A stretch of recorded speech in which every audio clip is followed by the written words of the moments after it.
What's up, YouTube? It's your boy John from Project Ellsworth, and I'm back with you again to share a little bit more of my horror movie collection with you. Let's see what we got this week. All right, so there's the collection. Last week was the first week I did this, so this week we will be focusing on Row 1, Section 2. Looks like they're all After Dark horror films this week. All right, let's get to it.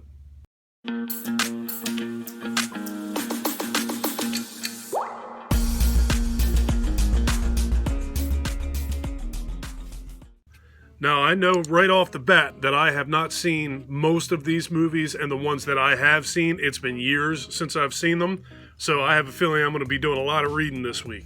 So let's get into it. Hopefully it won't take me forever to get through this for you guys. Alright, the first one up is called Mulberry Street. This one is, let's see, the city that never sleeps may shut its eyes for good when the deadly infection turns its residents into savage creatures. There is only one hope for a small few, including 6 recently evicted tenants who must protect their crumbling apartment complex as the city around them is thrown into chaos. Alright, so that one's Mulberry Street. Zombie film. I may have to go back and revisit this one.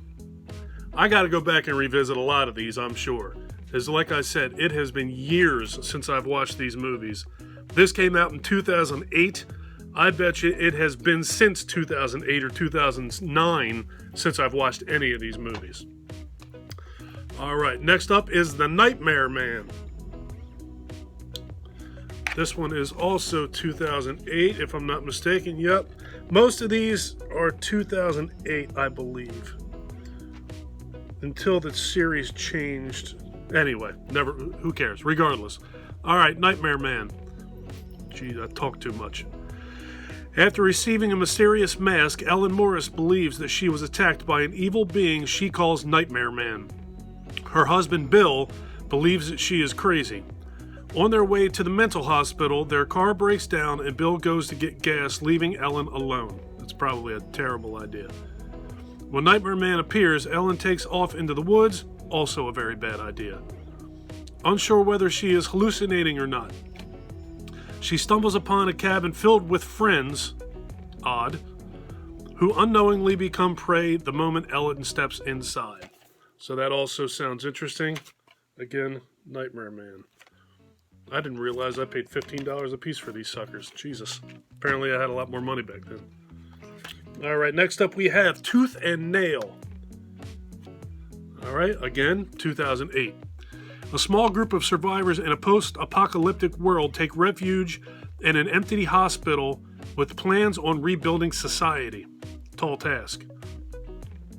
They rescue a young girl who is the victim of a brutal attack, but soon discover that they were followed by a savage band of cannibals known as Rovers.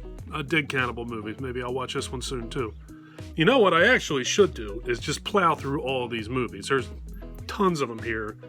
It's 8 films to die for. I believe that they did 3, maybe 4 runs of these. So if there's 4, there's 32 movies altogether. Maybe I got 32 movie reviews coming. Alright, back to the Tooth and Nail. The Rovers begin to kill them one by one, and the trapped survivors must find a way to outwit their stalkers. Tooth and Nail. Sounds pretty good as well. Yeah, so far 3 for 3. These all sound like something that I would like to watch and actually review. Alright, this one is called Unearthed. The wrath of 900 years is about to awake. Is about to awake. That's what it says. Why doesn't that say awaken? Whatever. Alright, a vicious creature that's been trapped for 900 years gets unearthed during an archaeological dig in the middle of a desolate town. As the carnage escalates, the local sheriff and a group of stranded civilians must find a way to destroy the creature that only has one mission: complete annihilation. Alright, again, 2008, same series as the ones I read previously.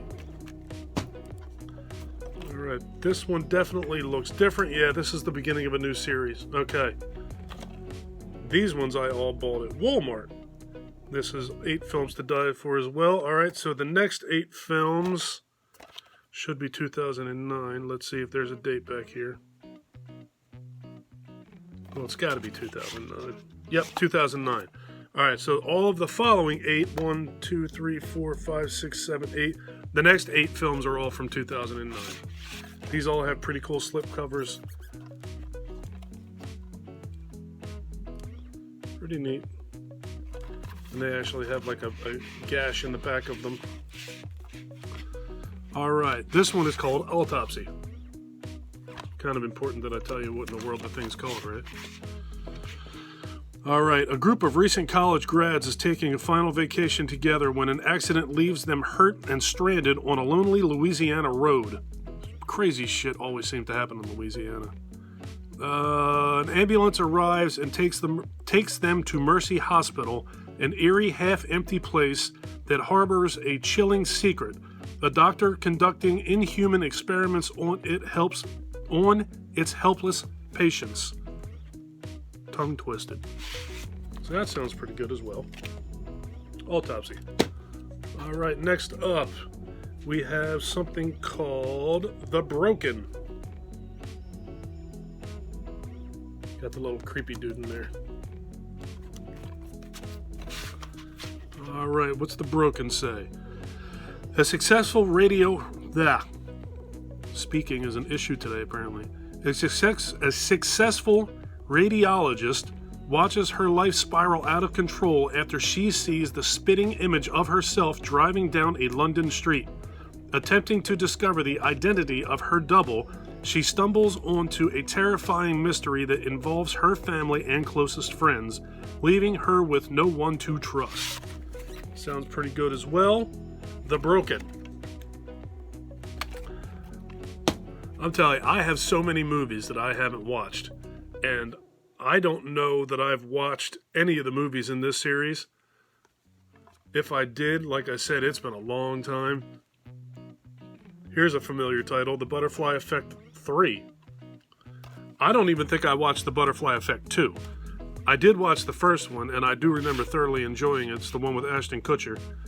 I don't know why I never watched the second one, and I remember thinking that it was strange that the third one was part of this series. All right, let's see. Sam has an extraordinary talent. Extraordinary talent, the ability to travel through time.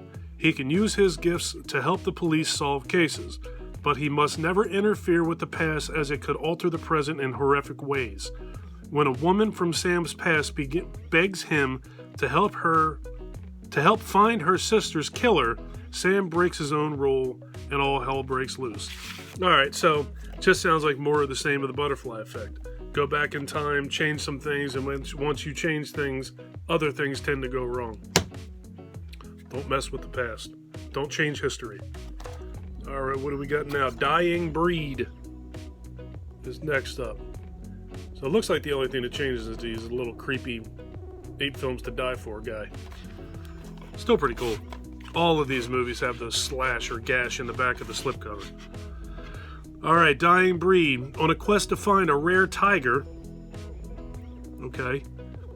4 adventurers in Tasmania enter an isolated township named Sarah. Sounds strange to me. Once the hideout for an infamous cannibal called the Pie Man. The 4 hunters suddenly become the hunted as they discover the township still upholds its cannibalistic heritage and needs fresh stock to breed. Alright, cannibal movie. Sounds interesting. Next up we have From Within.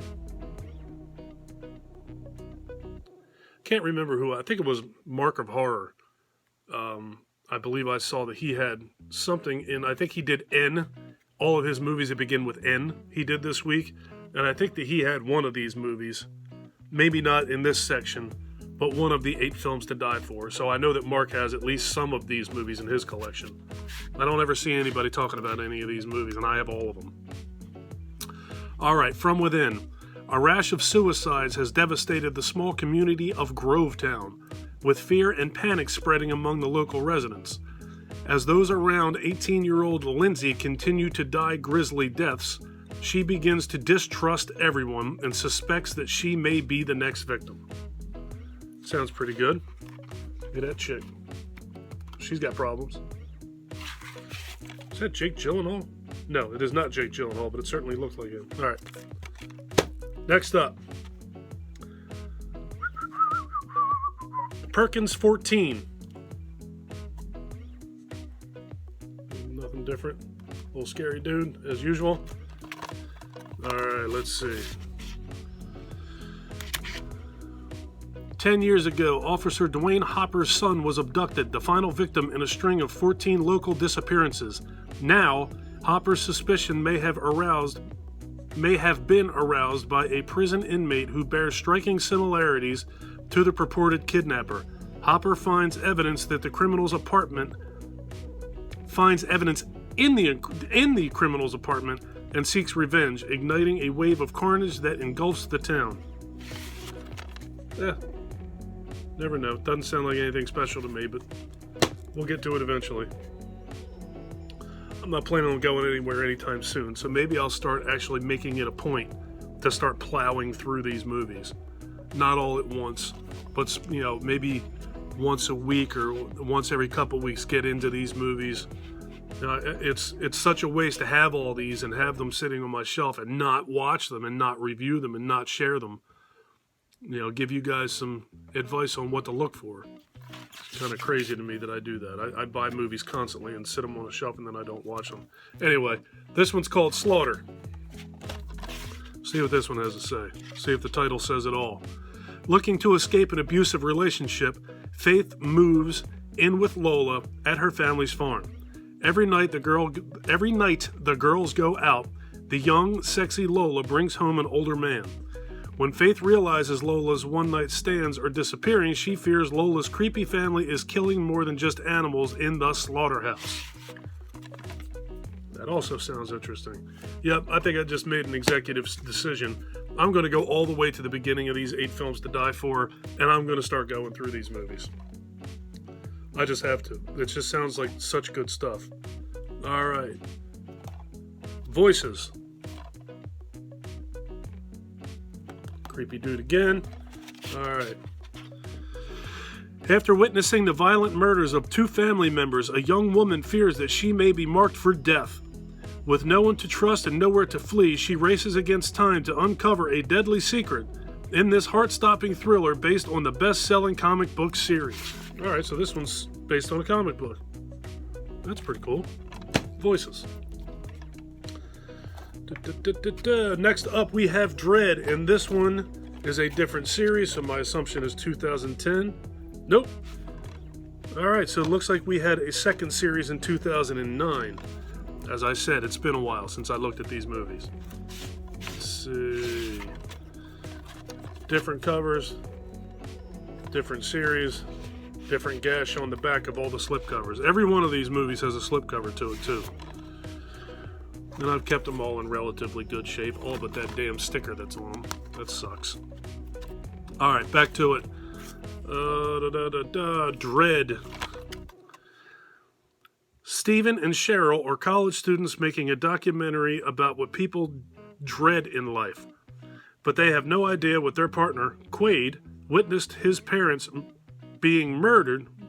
Let me start that over. But they have no idea that their partner, Quaid, witnessed his parents being murdered by an axe-wielding lunatic and wants to make others experience his own personal horror. This stylish thriller is produced by Clive Barker. That's good to know. This movie immediately got more interesting. The godfather of modern horror, fantasy, and the creator of Hellraiser and Candyman series. Very cool. Dread, Clive Barker. Who knew? Got a Clive Barker movie in my collection I don't know about. Yeah, I should be mad at myself. Alright, this one is called The Final. I think I may have watched this one. Let's see. There's the back. I don't think I've been showing you guys the back of all these things. My bad. Dane, an awkward student with a deadly vendetta, leads a group of outcasts who plot to avenge the years of humiliation that they face from popular students at Hone High School. H-O-H-N, Hone, whatever. The outcasts turn the tables on popular students who made sport of them and prepare for a single night that will leave their tormentors scared for life. That actually sounds pretty interesting as well. Let's see. I was looking to see for a second there, I thought that was Catherine Isabel, but it certainly is not Catherine Isabel. Alright, only 3 more. I hope you guys are sticking with me. This one is called The Graves. This one also sounds familiar to me. On their last weekend together, Megan and Abby Graves are lost in a remote part of the Arizona desert where they are lured to Skull City Mine by... What in the world? I think I read over my own words. On their last weekend together, Megan and Abby Graves are lost in a remote part of the Arizona desert where they are lured to Skull City Mine, an abandoned mine town. But they soon learn Skull City is anything but abandoned and there's no way out. The sisters are now prey, forced to unleash their most primitive instincts in a desperate all-out battle for survival against unspeakable horrors, both human and supernatural. Can they unlock the terrifying secrets of Skull City in time to save themselves, or will they become the latest in a long line of victims? My apologies, I'm stumbling and stammering over my own words now. Graduated college and everything. Alright, this one is called The Hidden. Alright, this one appears to be shorter. Got a creepy looking doll in it that looks sort of like Chucky. Alright, maybe it's his distant relative. Same distributor, manufacturer, who the hell knows. Anyway, with his mother's passing, KK returns home after 19 years to settle her estate. But with his heritage, KK. Settle her estate, but with his heritage. Alright, that sounds something like something's wrong. But with his heritage comes dark, deadly secrets. Having spent the last 2 decades trying to forget his cruel mother and his past life in the creepy house in the woods, KK finds that there are some things that you just can't run from. Fear what you can't see. Maybe that's that creepy doll's face broken that's been outside weathered. Who knows? Alright, last one. Deep down, we are all killers. Kill theory. 7 college students visit a secluded vacation home to celebrate graduation and become trapped in a deadly game by a mysterious killer. Sounds like about 1,000 other movies. Forced to kill one another by 6 a.m. That doesn't. The following morning. Forced to kill one another by 6 a.m. the following morning. Only one of them can remain alive. What was that called? Would You Rather? Makes me think of that. Whoever remains will be allowed to walk away with his or her life. However, if morning comes and more than one is still breathing, everyone dies. Friends and couples must test their trust as the clock ticks away. Some will fight for love, some to survive, but all will change because deep down, we are all killers. That sounds interesting. That also sounds very much like Would You Rather. Alright, hopefully you guys stuck with me with that.